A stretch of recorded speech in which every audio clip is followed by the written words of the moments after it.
Hi everyone, let's talk books. And today I want to do the Library 411 tag. Nobody's tagged me in it, nobody's asked me to do it, nothing like that. I just saw it and thought it would be a good idea to do it on my channel.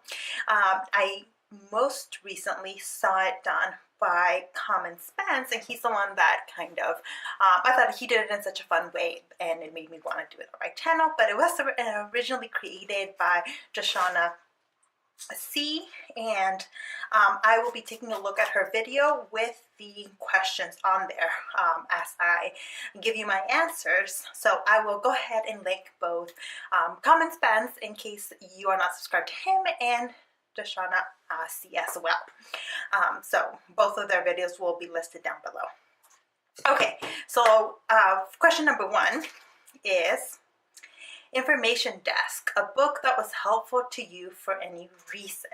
And the book that I've chosen for that is Feminism in France from May 68 to Mitterrand by Claire Duchesne.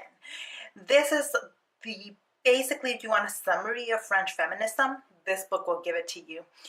Not necessarily in the easiest, most approachable way, but it is probably the most approachable way I've seen done. Doesn't mean it's super approachable, but it's the most approachable that I have seen out there. And it is the book that I kept going back to throughout the process of writing my dissertation. I do have a PhD in French history, and my dissertation was on the French abortion movement, and so these are kind of key years for that. So that is a book that I will always have with me, and that I still continue to go back to as I teach about French history and about French feminism. All right, number two is the return bin. What are two books you read and immediately wanted to return because you disliked, or a recent DNF? So I haven't DNF'd any book recently. In fact, I've been going back and finishing books that hadn't gotten to finishing in recent history. A book I really wish I had DNF'd is The Power. I'll go ahead and put a picture up because I read it on ebook, and it was just, I've heard a lot of people kind of raving about this book and really liking it, so I thought I would like it. Intellectually, it is a really neat exercise and an intellectual project, but as a story, it was just so dark, too dark for me at the time that I read it, which was very recently. I think that was just like a couple of months ago. And it's just, I wish I had DNF'd it. Anyway, moving on. Again, number three, whole section, your most anticipated release, which you can't wait to get your hands on. Okay, so this one was a little bit difficult because I don't really keep track of everything that's about to be released and all of that. One author though that I do follow, and I sometimes pre-order her books. I always get them though, usually the month they're released, and I read all her books, is Julia Quinn. And she does have a new book coming out November 2018, and it's The Other Miss Bridgerton, which is a Bridgerton's prequel. And I've read all her Bridgerton series books. It's this is a romance novel.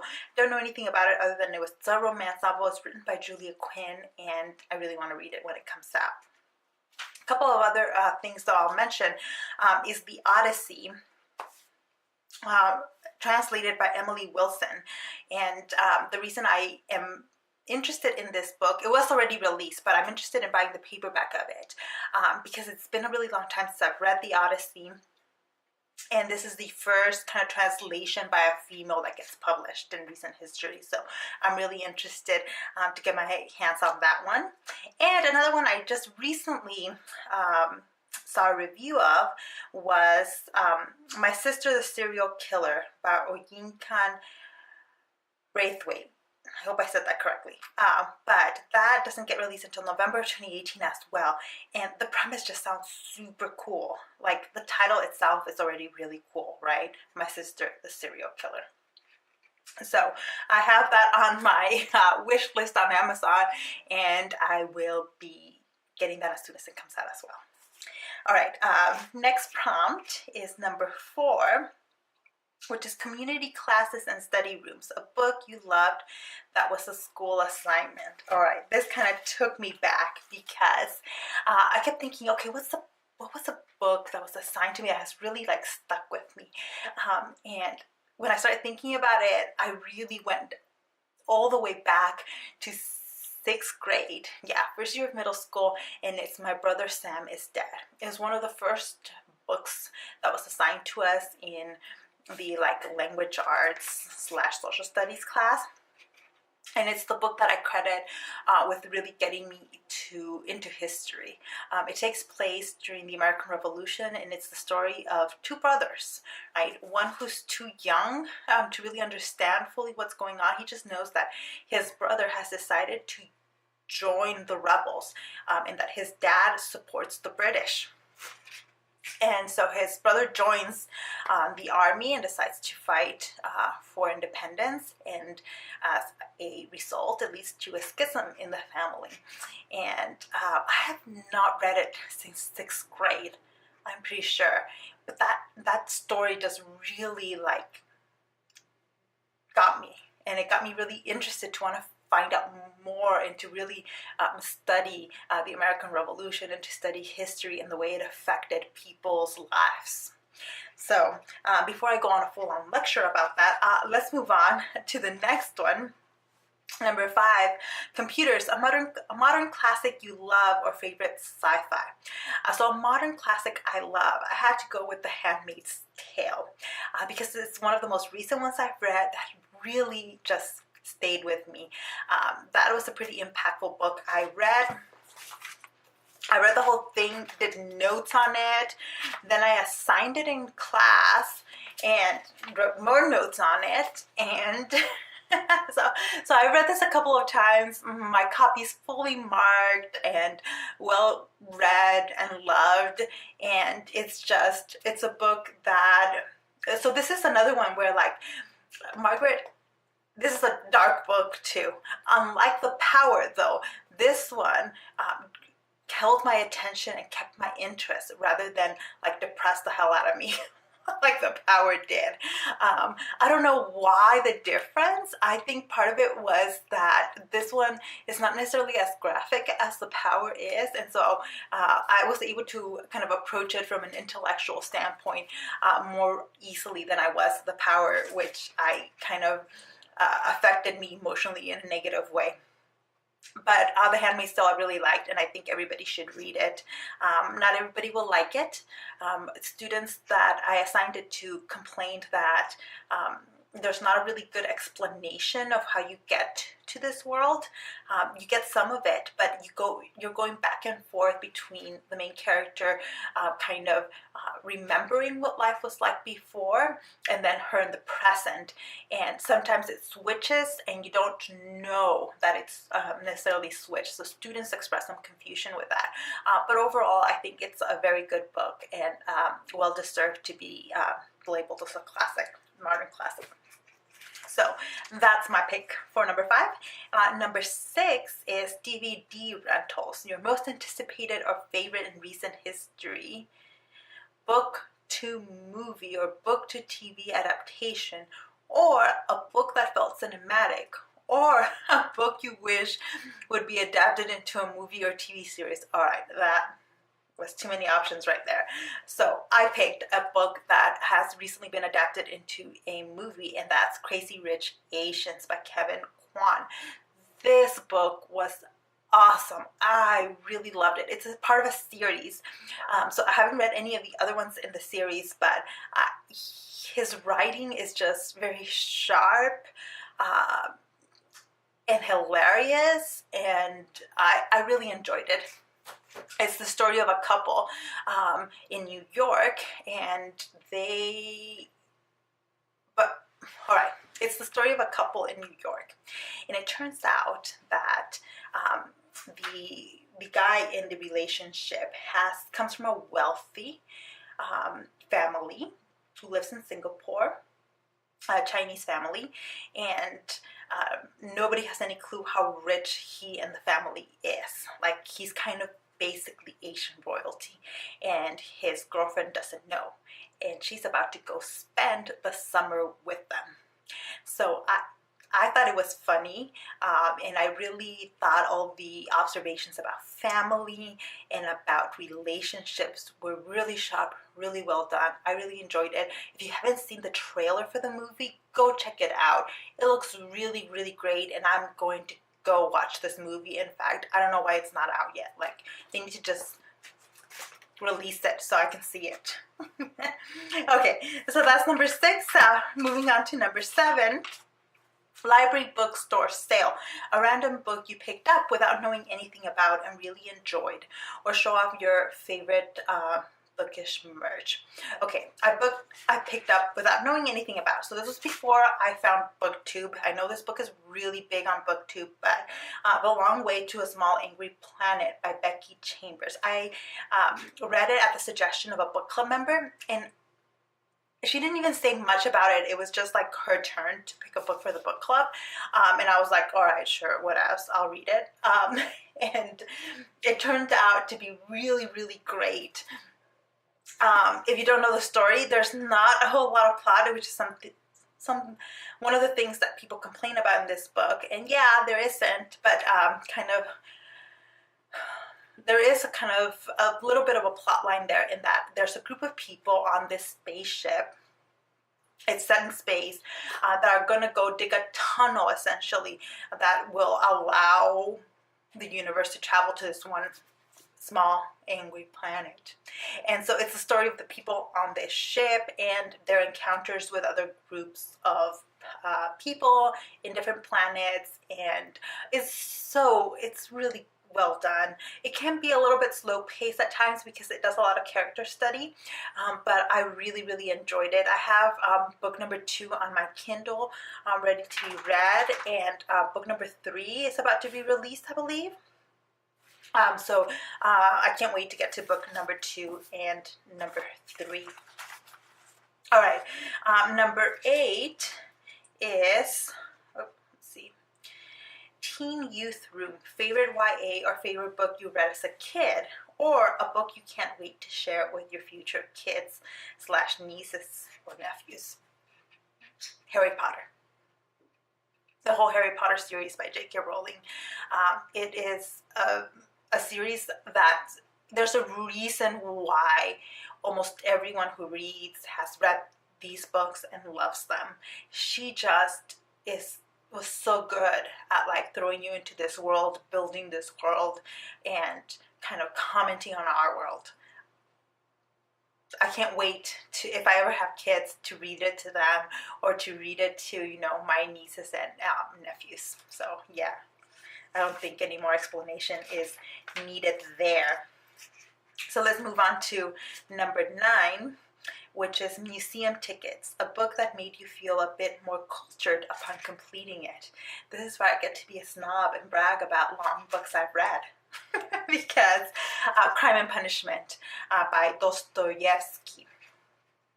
Reading the Russians is very difficult because they write super long-winded books.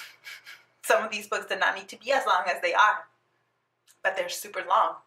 And I tried to read Crime and Punishment for an AP psychology project. It was on the list of like the book. We had to pick a book to read from this list for AP psychology over the summer before we took AP psychology. And I had a great, perfect time to read a long book and write about it. So I picked Crime and Punishment, and I got like 3/4 of the way before I realized that there was no way I was going to finish this book in time to do the project I needed to do for it and turn it in on the first day of classes. So I set it down and instead picked up The Bell Jar by Sylvia Plath, which another really great book that there are a few books in life that I feel like people who read a lot find transformative. The Bell Jar was one of them. But anyways, back to Crime and Punishment is one of those books that like I can't really recommend, but I did like it. I enjoyed it. It's a really psychological book. Like you're inside the mind of somebody as they're contemplating crime and punishment. And that's all I'll say because I don't want to give up too much of you in case anybody's ever going to pick up Crime and Punishment. It's a good psychological book. It's just, you're so much in this guy's head that it really kind of starts affecting, and you start kind of thinking like him a little bit, and you're like, whoa, what's happening here? But like I said, I did enjoy it. All right, number 10, Overdrive / Hoopla, an audiobook you love. I just got into audiobooks about a year ago, so I don't have a ton of audiobooks I've listened to, but one that I am in the middle of right now is Sherlock Holmes by Sir Arthur Conan Doyle, read by Stephen Fry. Stephen Fry has an amazing voice. I would listen to him read anything, and him narrating Sherlock Holmes or reading Sherlock Holmes is amazing. I highly recommend it. It's an audiobook. Like, I'm not continuously listening to it. I listen to it when I go to the gym. That's why I will probably never finish listening to it. But it's really good. He's a really good reader. Really, like, he's got such an amazing voice, and the stories of Sherlock Holmes are really great. So I highly recommend it. All right, let's see, number 11, request a purchase, a lesser known book that you want more people to know about and read. I don't know if this is really lesser known, but I don't think that many people have read it these days, and that's the autobiography of Malcolm X. You know how I said earlier about books that are transformative? This is one of the few books that I've read that I feel made a significant impact on me as a person. It was also part of it because I read it at a young age as I was trying to understand the world. But I think it especially speaks to some of the social issues we're dealing with today. In a lot of ways, Malcolm X's autobiography is timeless. I hope at some point it will be outdated, but it's not now. And he's an amazing voice. And I had a professor once describe, when she was talking about Martin Luther King and Malcolm X, that if this country were on trial, Martin Luther King Jr. would be a witness for the defense, and Malcolm X would be a witness for the prosecution. Like, he just understood some of the darkest elements in this country and made no excuses. He pointed a finger and didn't let anybody off the hook. And if you haven't read it, I highly recommend it. I don't care what your politics are. I think everyone should read that book. Okay, next up is number 12, Librarians, a character who loved helping others. Honestly, the first thing that came to my mind when I read the prompt was Emma by Jane Austen. But she wasn't really necessarily helping others. She was meddling. And that book is about the negative consequences of meddling and trying to help others when they haven't asked for your help. So, picking a different character, one that's actually trying to help other people, and it was kind of hard because I don't, like I said, I read a lot, right? I've read a lot of books in my lifetime, and so there are a few books and characters that have really stuck with me. But recently, I've been reading the Heather Wells series by Meg Cabot. So I'm thinking Heather Wells is somebody that she's super sweet, kind of good person who's trying to help other people. And people just keep dying in the residential hall where she works. They're not super intellectual books.